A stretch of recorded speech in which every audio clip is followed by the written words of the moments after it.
What's up, everybody? Good morning. Welcome to a Friday edition of Morning Scone presented by Brock, the Baton Rouge Orthopedic Clinic. Hey, it's a football Friday. Of course, the Friday night clinic, the free Friday night clinic returns. What an awesome service Brock has provided for our community for so many years. Any high school athlete, uh, cheerleader, band member, anybody can get checked out for free by a doctor on Friday night. Parish Construction and Roofing. It's Parish Friday. Got our parish meeting on Friday, so head over to the office here in a little bit. What a crazy busy month. Obviously with Francine, but we're here to help. Parish Construction Roofing, parishbuilt.com. Restored Motions, restoredmotions.com. And of course, Unique Physique, uniquephysique.com. Semaglutide, tirzepatide, once a week injections for weight loss. You've heard about them. You want more info? Have a telemed visit, and they can ship your medicine anywhere in the country. So even if you're outside of Baton Rouge, Unique Physique can help. Uniquephysique.com. They're all linked in the description on YouTube. Thanks for being here with us this Friday, y'all.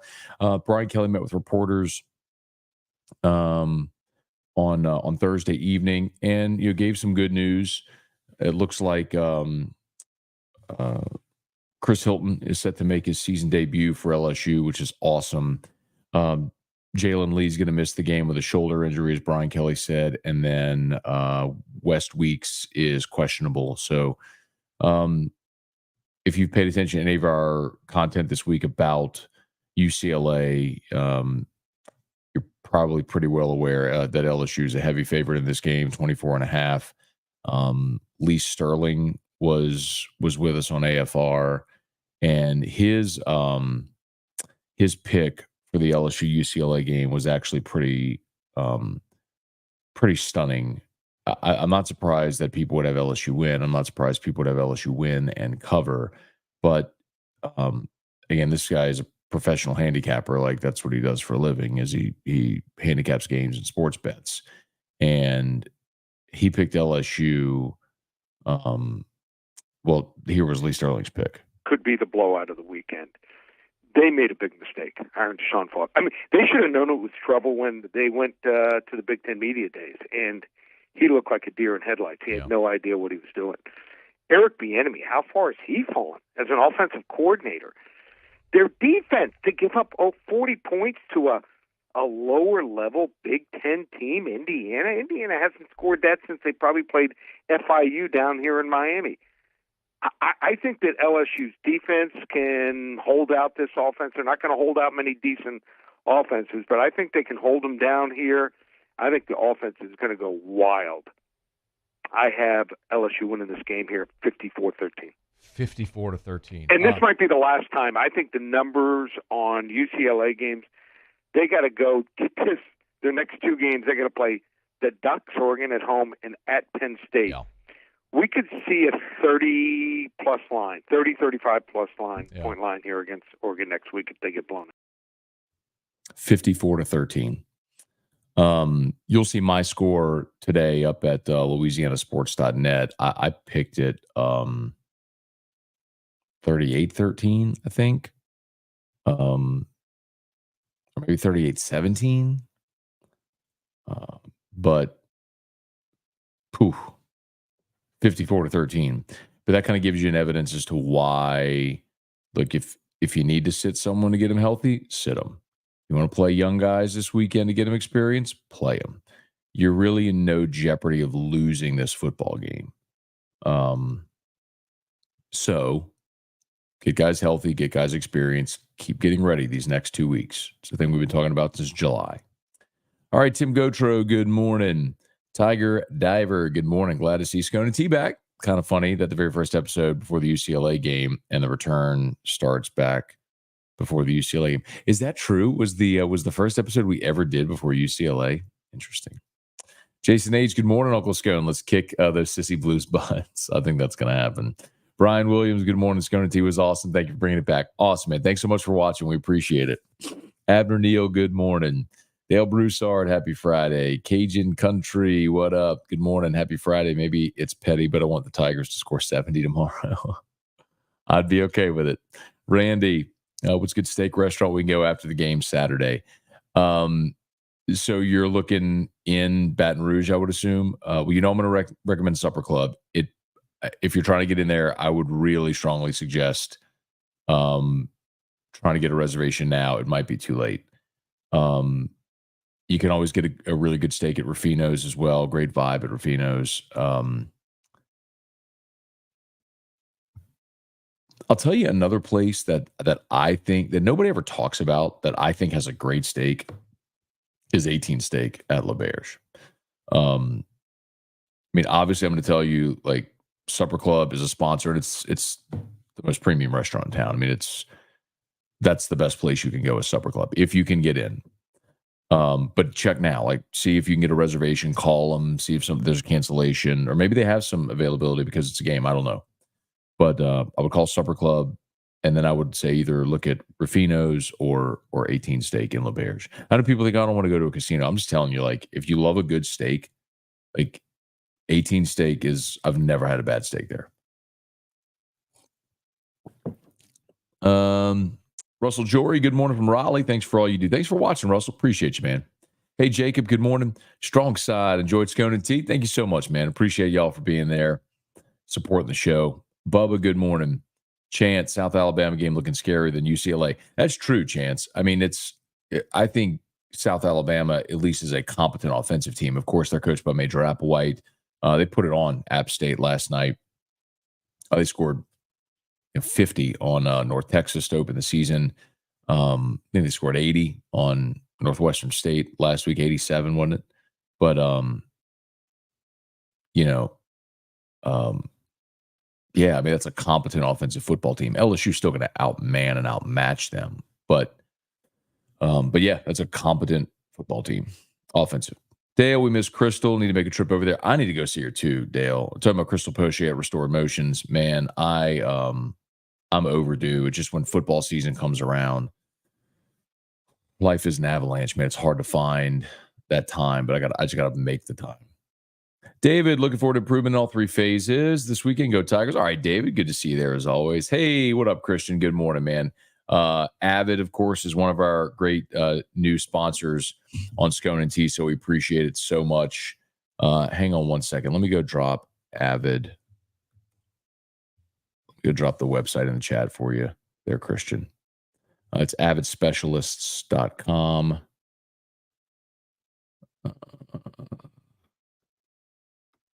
And boom, boom. There we go.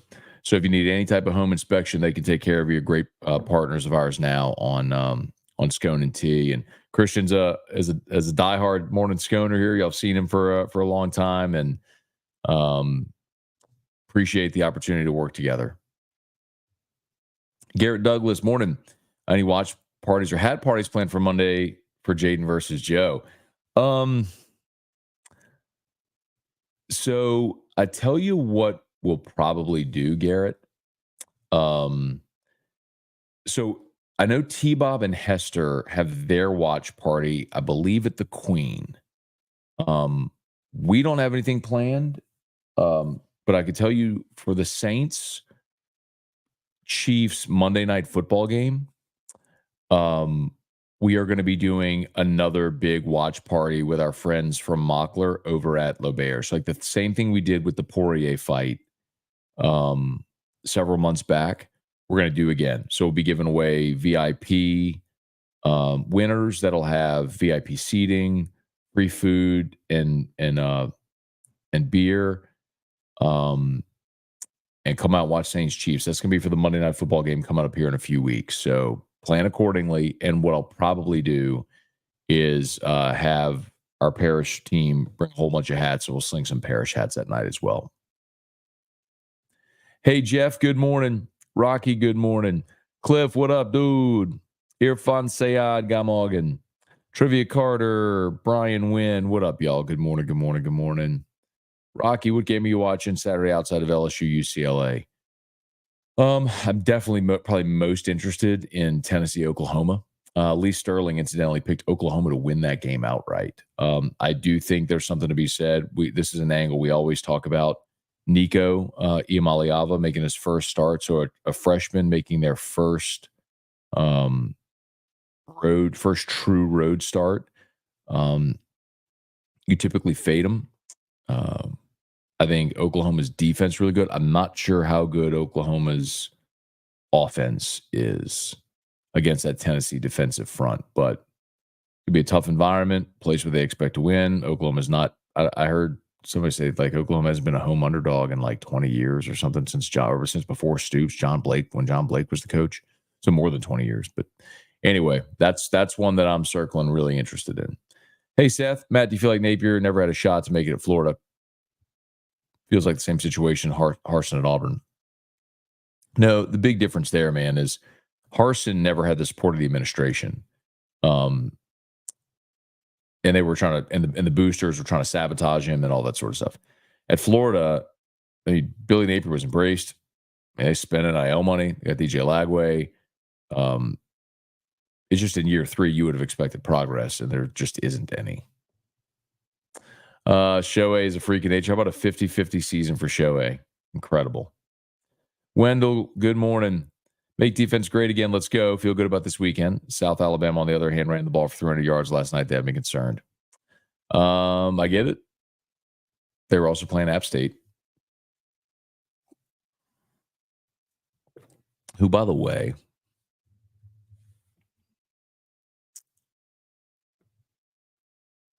yeah, that game last night was 48-14. App State was like a 7-point favorite. Jimmy Ott on the show gave us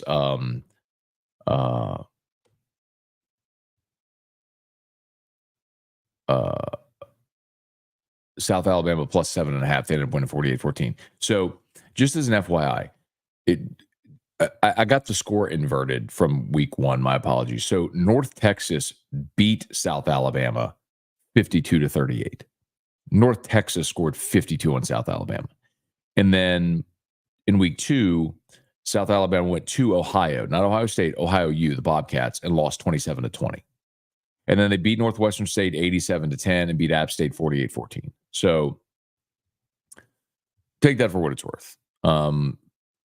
They've got 2 pretty ugly L's already on the season. Hang on one second, y'all. I need Drew. I hear Drew. He's awake. Let me go get him up out of the bed real quick. And in the meantime, y'all can listen to the dulcet tones of one Mr. Toby Thompson. Parish Construction and Roofing. At Parish, we've got you covered. From the top of your roof, all the way down. Parish Construction and Roofing. Parish built. Parish built. Parish built. From your hometown, parishbuilt.com. Parish Construction and Roofing. At Parish, we've got you covered. From the top of your roof, all the way down.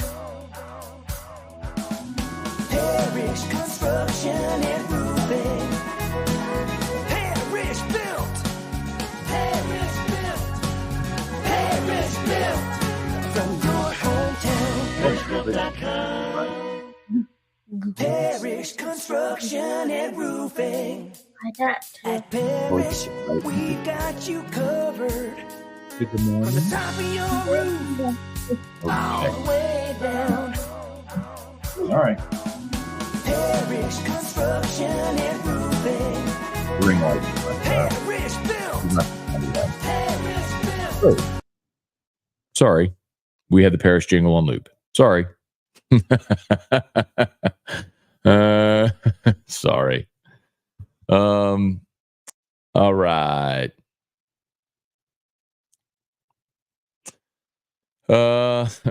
Goody.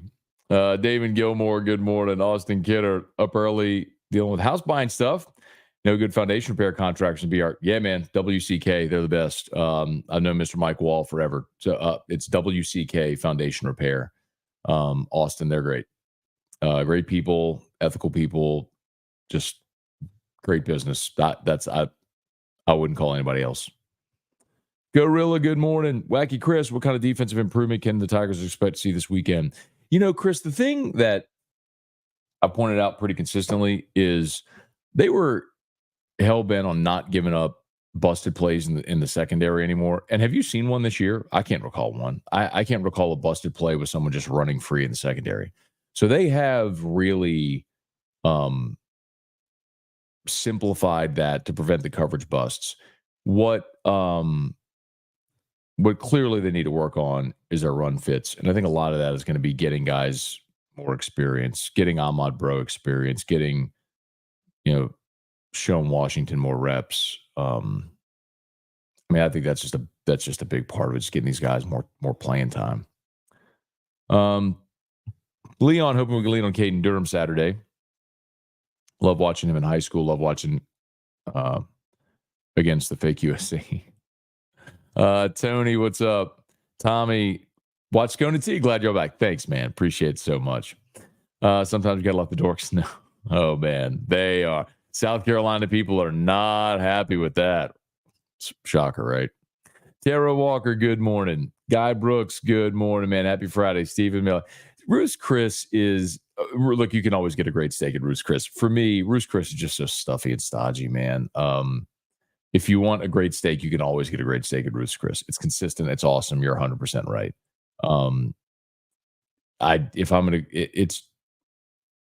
If you want ambiance, that's not the place. You know what I mean? Great meal. Undeniable. Consistent, great, always.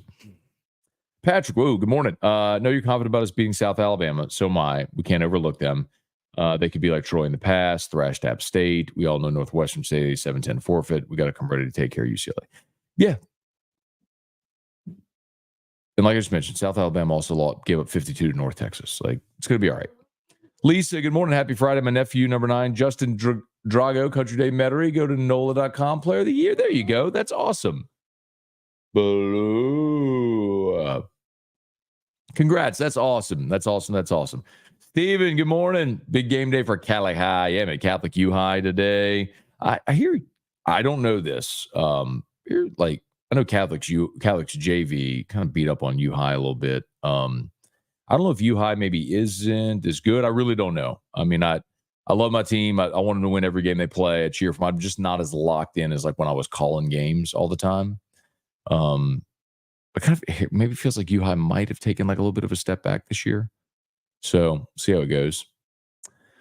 Tokidoki, good morning. Thomas, what's going on, man? Go Tigers, beat the Bruins. Yes, sir. Brad David, do you think Kiffin wants out of Oxford? I'll tell you, Brad, initially he did. That was a poorly kept secret, but I think he has really settled in there. Part of that, I think, is probably him maturing as a coach. There's some other stuff in his personal life, I think, that is working to keep him there. I know 3 years ago when LSU and Florida were both open and he didn't get a sniff for either of those.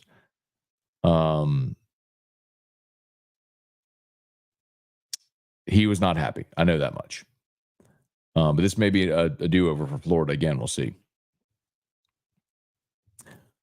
Monday Night Watch Party at Scone's house. That's not happening. Stephen Miller, tell C-Light to bring those icy white Bud Light hats to the Bears. Bro, I try to tell you, I brought this one to Vegas for you.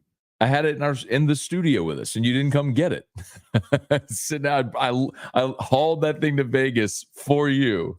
And you never came and got it. So it's sitting on my desk here now. Man, God dog it.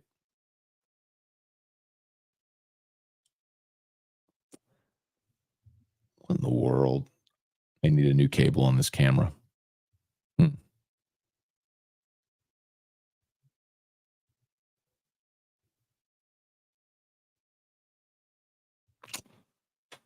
don't know what keeps happening there, man. I don't love that. All right, let's go quickly here. We got about 4 or 5 minutes left. Brant, good morning. Most people get BK's sense of humor. His jokes and comments from yesterday get blown way out of proportion. I don't think he really cares, but you're right. I mean, like there was one point in the press conference where Koki asked for an injury report and BK goes like, no, because I don't have to. But it was like, and then of course he gave the injury report and said, but I'm not giving you an injury report after he just did. Like, I find it, look, it's corny. It's corny dad jokes, but I find it kind of charming. I mean, he's not taking himself too seriously, and way too many people in that profession do. So I actually find that kind of endearing, because it's so contrary and counter to how basically every other coach handles stuff like that. Hey, Brent, good morning. Brian, living in OKC, I hear everything OU all week. That Sooner offense is horrible. I don't think they can keep up with the Vols.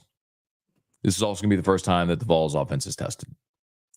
If the Saints handle up on the Chiefs that night, can we get another pool dive at some point? Best thing on the internet to me. Sure. If the Saints beat the Chiefs, I'll gladly pool. I'll go to the Bears and pool dive. I'll go to the roof up there. Spurge, good morning.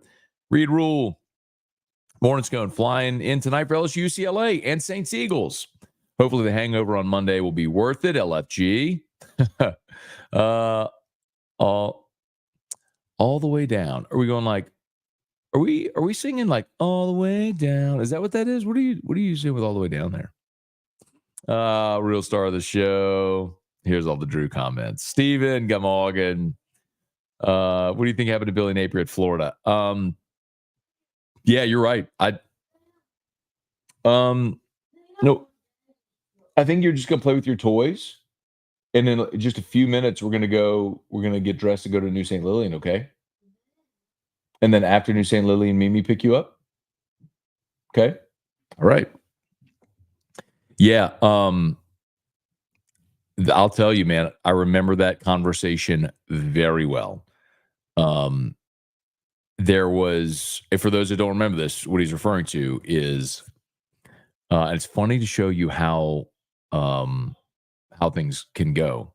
So that was when LSU fired O and they were going through their coaching search. I had someone internally at Alabama tell me that the two coaches that Alabama would have been leery of being at LSU were Billy Napier and Mel Tucker. And the thought was, because of their ability to recruit at a place like LSU, they thought that could be like a Kirby type situation at Georgia with those resources, which sounds stupid. I get it. Like, Kirby's got Georgia better than anybody else in the country. And I get that. But like that was their fear. Like, it could be that. And so you see Mel Tucker, what happened to him unceremoniously at Michigan State. And then obviously Napier's face planting. It doesn't seem too prophetic, right? Let's see. Oh man, I gotta go. 7:45. Thanks for all the Drew comments, y'all. Eric, where do I get a Parrish hat? Easy, man. You can either come by the office, or I can just give one to Erica to give to you at school. Just tell me which one you want. We got like white, black. I think I have some of these too with the green. But candidly, the second, these were the Richardsons in the second round of ones with the fluorescent. They didn't get Richardsons, and they're not as good. Well, that's just my opinion. That's my opinion. But Eric, I can send one with Erica to St. Jude if you want. Just let me know. Robert Potts, hope you have time to catch up. This question about cold plunging. What did you do to cold plunge before buying the Nuvia? Our bath isn't huge. I don't have an extra freezer for bags of ice. Yeah. So, Robert, what I would tell you, what I started doing first, like, you can always do cold showers. But what's interesting is, like, I don't think you'd even realize this. So, a cold shower in Baton Rouge, like, if you just fill the tub up with water, just turn on the cold water, it's like 79, 80 degrees. You would think it's so much colder, but a cold shower, that's about what it is, right? And so you want to plunge in water that's in the 50s. So between 50 and 59 degrees. That's what science kind of suggests, 3 to 6 minutes. I would go to the store when I wanted to get into a plunge. I would just buy like a 20-pound bag of ice and dump that into the tub, and that's what I would do. The bags of ice that you could buy, and then there's also these molds, which they're like 5-pound molds, and so I'd fill it up freeze them, and then put those in the tub as well. It just got to the point where it's like, okay, I need to do something that's way more efficient than this. So and I consistently done it for like 3-4 months. I was like, this is part of my day now, and that's when I bought the Nuvio. Kelly Gross, good morning. Let's see, Christian, my first job as a kid 20 years ago was working with Mike and Jacob at WCK. No one better. There you go. They really are awesome people, man. They're a great company. Steven, let's see, one good, one bad. Haven't seen any busted pass plays in the secondary. Haven't seen awful angles, but have seen awful angles when the running backs get into the secondary running free. That's true. I mean, that's undeniable. That's very true. That's why you've given up big plays. So you'd love to see, like, the pass defense has been better. The tackling has not been, unfortunately. Okay, it's 7:48, y'all. My apologies. I really got to go. Quickly. Oh, the pair says all the way down. All the way. Got it. Paris. All right, I got to go. Y'all have an awesome day. Hey, please smash the like button, subscribe to the channel, Facebook, like the page, share the post. If you have not yet done so, please check out Locked On LSU. I know I say this all the time, and I don't mean to be so pushy with it, but like, the only way we get paid on Locked On is a straight rev share based on the number of downloads, CPMs, views on YouTube, all that sort of stuff. So the more people, quite honestly, like literally, the more people that watch, that's how we make money. So watch or listen. Listen on your favorite podcast app. Watch it on YouTube. All that stuff. Appreciate it so much. All right, y'all have an awesome day. Locked On LSU's live, AFR at 3. See y'all.